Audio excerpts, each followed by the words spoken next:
नमस्कार, आप देख रहे हैं डिस्कवरी ऑफ महाराष्ट्र न्यूज। बीते शुक्रवार को कल शाम 5:30 बजे ताशकंद बेकरी वायरलेस रोड अंधेरी पश्चिम पर महिला सुरक्षा की जागरूकता कार्यक्रम के पुलिस ने एक जागरूकता अभियान चलाया, जिसमें लोकल पुलिस, डी नगर पुलिस, अंधेरी पुलिस सभी शामिल रहे, जिनका मुख्य एजेंडा सुधारित कानून और नियम, ड्रग जागरूकता, महिला सुरक्षा, निर्भया दस्ते की भूमिका और संकट के समय महिलाएं किस प्रकार उनसे संपर्क कर सकती हैं के बारे में बताया गया। सुधारित कानून और नियम में पुलिस स्टेशन नागरिकों की जानकारी और अनुपालन सुनिश्चित करने के लिए कानूनों और विनियमों में हाल के बदलावों के बारे में जानकारी प्रदान की। नशीली दवाओं के दुरुपयोग के जोखिम को जानने के लिए व्यक्तियों और परिवारों पर इसका प्रभाव और समर्थन और पुनर्वास के लिए संसाधनों की बात की। साथ ही महिलाओं की सुरक्षा को बढ़ावा देने, उत्पीड़न को रोकने और उन लोगों को समर्थन करने के तरीकों पर चर्चा की जो उत्पीड़न के शिकार हैं। इस मौके पर उपस्थित डॉक्टर रुकदा सईद, अस्पताल मनुवादी, पीआई सचिन खोडरे, गीतांजलि बाबर, राकेश पवार और श्रीकांत कांबल, मिल स्पेशल, डीएन नगर पुलिस स्टेशन और अन्य सभी लोग मौजूद रहे। आइए सुनते हैं क्या कुछ कहा। अभी अच्छा समाज एक आगे बढ़ा के अपन चल सकते हैं, तो इतना मेरा कहना था। आप सभी लोगों को मेरा अपील है कि सभी साथ में चल के साथ काम करेंगे तो समाज अच्छा बनेगा। समाज अच्छा बन गया, अपना यूथ अच्छा बनेगा, यूथ अच्छा बन गया तो अपना कंट्री आगे चल के अच्छा काम करेगा। तो बस मुझे इतना ही कहना था। जय हिंद, जय महाराष्ट्र। यहाँ पर क्योंकि अगर आप लोगों को तकलीफ होगी तो जाहिर शेल्स कम है, वहाँ पर भी अच्छा हो गया, इंशाल्लाह जन्नत मिल जाएगी।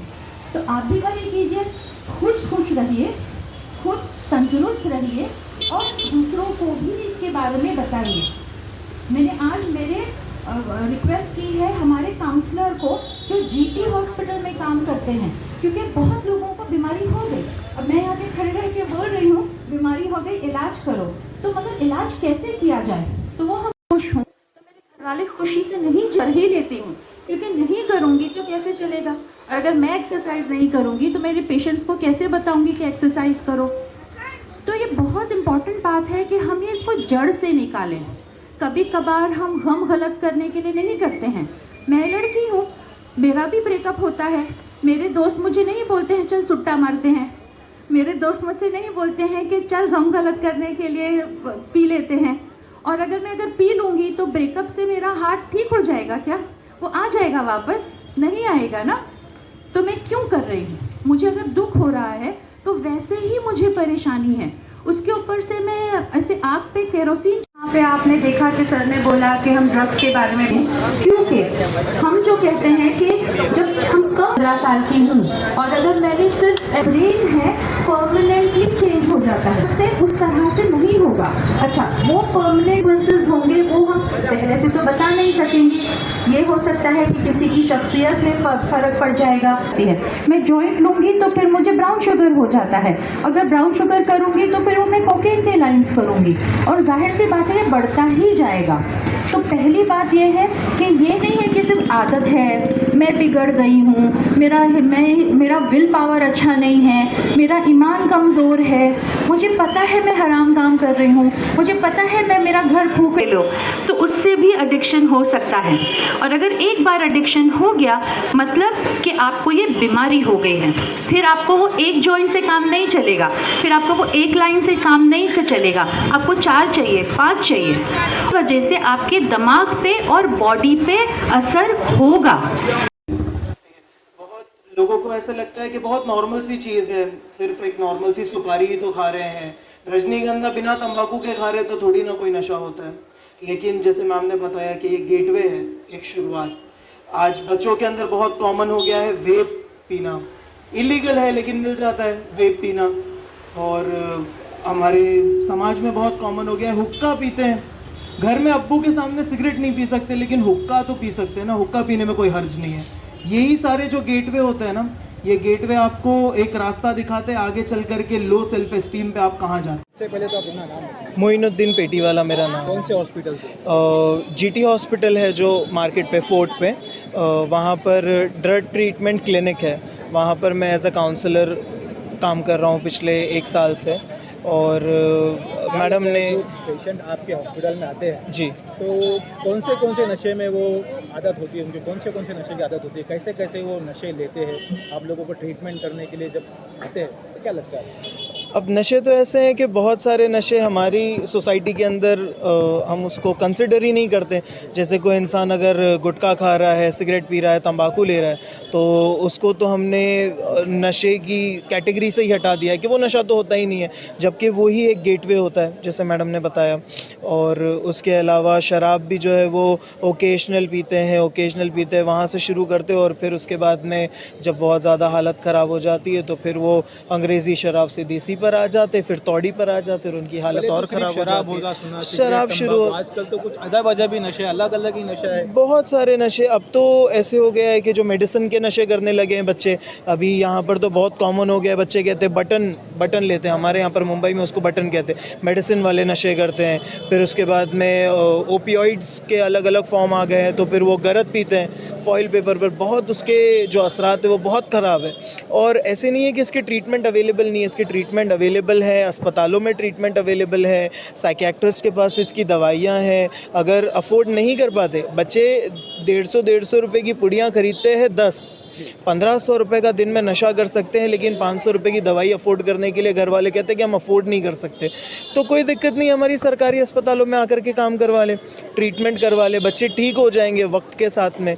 और जैसे आपने अभी मैडम से पूछा कि ट्रीटमेंट चलता है लेकिन फिर भी वो इस माहौल में आकर के नशा करते हैं, क्योंकि जो पेशेंट आते हैं उनकी एज लिमिट क्या होती है कि यंग जब ज़्यादा आते हैं या उम्र वाले ज़्यादा आते हैं? ये तो ऐसी बीमारी है कि इसकी कोई उम्र नहीं है, हर इंसान को। ज़्यादातर के तो यंग जनरेशन के अंदर ही भी हमारे जो 15 साल से लेकर के 25 साल के 30 साल के जो नौजवान हैं उसके अंदर ये सारी चीज़, क्योंकि वो उसी एरिया के अंदर बहुत ज़्यादा स्ट्रेस हो जाता है और कोई एक ना एक गेटवे आदमी बाहर निकलने के लिए ढूंढता है, तो फिर वो एक एज गैप जो है वहाँ पर बहुत ज़्यादा हो जाता है। क्या लग रहा है आज के इस समाज में, इस माहौल में आज ज़्यादा करके यंग जनरेशन नशे पे ध्यान दे रहे, नशा ज़्यादा कर रहे, क्या वजह हो सकती है? बहुत सारी वजहें हो सकती है। हमारा समाज जो है वो बहुत अजीब तरीके से आगे बढ़ रहा है और उसके बाद में एक्सपोजर हो गया है। पहले चीज़ों का एक्सपोजर इतना नहीं था लोगों को, अब फिल्मों के अंदर बहुत आम हो गया है कि वो सिगरेट पीते हुए दिखा रहे हैं और उसको बहुत कूल बताते हैं, शराब पीने को बहुत कूल बताते हैं। तो लोग तो अडॉप्ट करते हैं ना, फिल्मों में देखते हैं अडॉप्ट करते हैं, घर में देखते हैं अडॉप्ट करते हैं, घर में देखते हैं बाप नशा कर रहा है उनको देखते वो सीखते हैं, शराब पी रहे उनको देखते वो सीखते। तो ये सारा तो एडॉप्शन की चीज़ें हैं, सामने से जो आ रहा है लोग देख रहे हैं और फिर आदत बनती जा रही है उनकी। तो बस हम कोशिश करते हैं कि एक अच्छे की तरफ एक स्टेप लेकर के चले सारे लोगों के लिए। मेरा नाम शेख मोहम्मद यासीन है और ऐसा मेरा तो सीसीटीवी का कारोबार है। आज यहाँ पे जो मीटिंग रखी गई है डी नगर पुलिस स्टेशन की तरफ से, मैं सोचता हूँ ये सारे अवाम जानते हैं कि शायद ये पहली मीटिंग है। यहाँ पे 70 साल के लोग भी ज़िंदगी गुजार रहे हैं, ऐसे मीटिंग इतना जो आह्वान जो पब्लिकों को। मैं डॉक्टर सैयदा रुखशीदा हूँ, साइकाइट्रिस्ट हूँ और बॉम्बे साइकाइट्रिक सोसाइटी की प्रेसिडेंट हूँ। आज जो डी नगर पुलिस स्टेशन के द्वारा जो ये ऑर्गेनाइज़ किया है ये कार्यक्रम, ये बहुत अच्छा है। और श्रीकांत कामले जी जो मेरे स्कूल के फ्रेंड हैं, उन्होंने मुझसे 2-3 हफ्ते पहले से बात करना शुरू करी और मुझे बाबर मैडम से यहाँ पर आके मिलाए और बहुत अच्छा कार्यक्रम हुआ है। और as a psychiatrist, as a doctor, मैं सबसे यही कहना चाहूँगी कि ये बहुत इम्पॉर्टेंट काम है। ये जो कम्युनिटी अवेयरनेस का काम है बहुत इम्पॉर्टेंट है, क्योंकि हम चाहे पुलिस है चाहे डॉक्टर हैं, हम अपने कमरे में बैठे रहते हैं, अपने ऑफिस में बैठे रहते हैं और आप तक हम अगर पहुंच पा रहे हैं तो ऐसे ही कम्युनिटी इवेंट्स के तरह से पहुंच पा रहे हैं। तो ये सारी कम्युनिटी जो एक साथ आके ये जो काम कर रही है ड्रग अवेयरनेस की वजह के टॉपिक पर कि हमको शराब नहीं पीना है, ड्रग्स नहीं लेना है, क्योंकि ये बहुत एक बीमारी भी है, मगर ये एक सिर्फ जिस्मानी और बॉडी की बीमारी नहीं है, ये एक सोसाइटी की बीमारी है, हमारे कंट्री की बीमारी है। और इसको अगर हमको जड़ से निकालना है तो हमको कम्युनिटी से हमको काम करना है, हमको समझना है कि इन लोगों से हमें नफ़रत नहीं करनी है, इन लोगों की हमें मदद करनी है, क्योंकि ये एक बीमारी है और इसका इलाज हो सकता है। और एज अ डॉक्टर हम हमेशा कहेंगे कि prevention is better than cure, कि बीमारी होने से पहले ही उसको ख़त्म कर दिया जाए ताकि इलाज का वो जो मुशक्क़त है, मेहनत है और जो ख़र्चा है वो भी हमारा बच जाए। ख़र्चा चाहे गवर्नमेंट कर रही है, जो हमारी सरकारी हॉस्पिटल्स में फ्री इलाज होता है, या आप खुद इलाज जिसको आदत हो गई नशे की, इसके इलाज कहाँ पे अवेलेबल हो रहे हैं?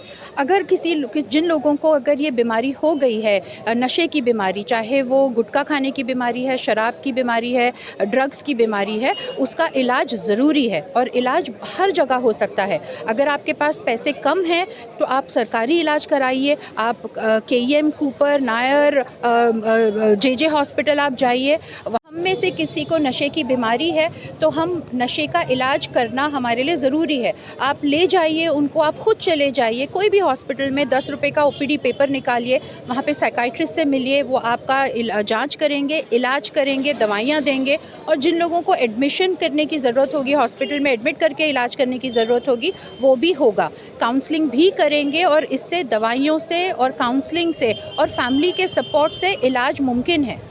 लेकिन मैडम कुछ लोग ऐसे भी जो इलाज हो रहा है, दवाई ले रही है, ठीक होने के बाद फिर से ये माहौल में आ जाते हैं और फिर से वो नशे की आदत पड़ जाती है, ऐसे लोगों के लिए क्या है? तो ये एक जो बीमारी है, जो एडिक्शन की बीमारी है, हम इसे कहते हैं क्रॉनिक बीमारी है। ये जैसे खांसी भी रुक रुक के जाती है, एडिक्शन की बीमारी भी रुक रुक के जाती है। तो हमें उम्मीद नहीं हारनी है और हमें उस इंसान को पे गिव अप नहीं करना है, हमें उसके पीछे पड़े रहना है। वो जितनी बार वापस नशे की तरफ जाएगा, हम उतनी बार उसको वापस इलाज की तरफ खींचेंगे। मगर हमें ये भी देखना है कि एज अ कम्युनिटी, कौम के हिसाब से हम अपनी मदद किस तरह कर सकते हैं। तो जो हमारे जो आसपास अगर हमें पता है कि गलत काम कर रहे हैं, ड्रग्स बेच रहे हैं, इलीगल शराब बेच रहे हैं, उनको हमें डिस्करेज करना है और उनके बारे में कंप्लेन भी करनी है। वरना जब तक हम ये जो टेम्पटेशन है नहीं निकालेंगे, हम कितना उम्मीद करेंगे कि बेचारा जो पेशेंट है वैसे ही उसको एडिक्शन की बीमारी है, वो देखता रहे, उसका दिल ललचाता रहे और वो फिर भी अपने नफ्स पे काबू करे, मुश्किल हो जाता है। तो इसलिए हमको जड़ से इसका सामना करना है। Thank you. सर, आज जो DN नगर पुलिस थाने की तरफ से ये जो नशे के ऊपर जो कार्यक्रम रखा गया था, उसके बारे में क्या बोलना चाहेंगे? DN नगर पुलिस की तरफ से कितनी कार्रवाई हुई है, ड्रग्स पेडलरों को पकड़ा गया है? सबसे पहले मैं सभी को आज DN नगर पुलिस स्टेशन की तरफ से जो ड्रग्स फ्री जो हमारा कैंपेन चल रहा है, उसके बारे में सभी को आह्वान करता हूं कि इसको हमारे जो हमारा एफर्ट है उसको सपोर्ट करें। उसके लिए हमको जो भी मदद है वो उसके लिए आप आगे आएँ। और उसके बाद अपने यहाँ पे जो गवर्नमेंट जो लॉज इम्प्लीमेंट करते हैं, जो उसके बारे में, या फिर जो नशा इसके बारे में जो अगेंस्ट हो, उसके बारे में जो कार्रवाई करनी चाहिए, उसके बारे में जो हमको मतलब एक मैसेजेस देना पड़ता है समाज को। एक समाज का घटक करके हम यहाँ पे आए हैं, समाज को लिटरेट करने के लिए कि ये चीज़ें अच्छी नहीं है। हालांकि सभी लोगों को मालूम है कि बाबा नशा करना अच्छी बातें नहीं है, लेकिन फिर भी वो बताना ज़रूरी होता है। तो एक समाज की तरफ से हम ये समाज को बताने आए हैं।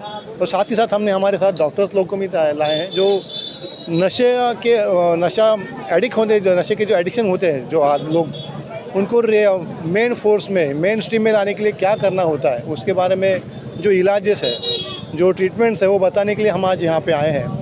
जो कार्रवाई DN नगर पुलिस स्टेशन करती है या पेडलर्स को पकड़ती है तो लगातार चालू है। उसके बारे में सांख्यिकी माहिती देना, आपको अगर उसका सांख्यिकी माहिती चाहिए रहेगा तो अभी फ़िलहाल ही हमने ये लास्ट वीक में 3 कार्रवाई की है। और 3 कार्रवाई बड़े बड़े जो पेडलर्स है वो हमने उसको बड़े उसमें हमने बड़े तादाद में ड्रग्स का हमने उसमें बरामदी की है और एक्यूज़ को भी अरेस्ट किया है। हमारा उसमें इन्वेस्टिगेशन भी चालू है। तो ये सब चीज़ें समाज के लिए चालू है। समाज का जो यूथ है वो अच्छा रहे, और यूथ के अच्छा रहेगा तो अपना समाज अच्छा होगा, समाज अच्छा हो गया तो अपना एक कम्युनिटी अच्छा हो जाएगा, और सिटी अच्छा हो जाएगा, सिटी के साथ साथ स्टेट और फिर अपना देश। ऐसे अपना एक हमारा प्रयत्न है और उसके लिए हम एक छोटा सा हमारा प्रयत्न कर रहे हैं। तो इसी को सभी आप हमको सहयोग करें, इसका हम आपको सभी को अपील करते हैं। सर ने कहा है कि यहाँ पे जो ड्रग्स बेचते हैं तो लोगों ने बताना चाहिए कि ड्रग्स बेचता है उसको मारो, चौकी यस, ये उनके ऊपर हमला करते हैं, उनके ऊपर आरोप लगाते हैं, उसके बारे में क्या? एक ऐसी बात है जो सभी समाज है, एक मुहावरा है, जो कॉमन पीपल है वो कॉमन यूनियन कोड में पुलिस है, और पुलिस वाले जो है पुलिस ड्रेस कोड में कॉमन पीपल है। मतलब उसको मराठी में बोलते की जे जनता आहे ती साध्या वेशातली पोलीस आहे, आणि पोलीस जे आहे ते वेशातले साधे म्हणजे ते असे व्यक्ती आहेत। जनतेला अभी इतना फास्ट अपना टेक्नोलॉजी है, इतना फास्ट पुलिस के पास सुविधाएं हैं कि आपके पास गाड़ी 2 मिनट में पहुंचती है। तो ऐसी कुछ चीज़ें नहीं हुई है मेरे ख्याल से आज तक के मेरे एक्सपीरियंस में। अगर ऐसा कुछ है आपके इसमें वारदात या वाक़या होता है तो उसको प्रिवेंट करने के लिए हम जितना कोशिश फास्ट होता है उतना हम करते रहते हैं।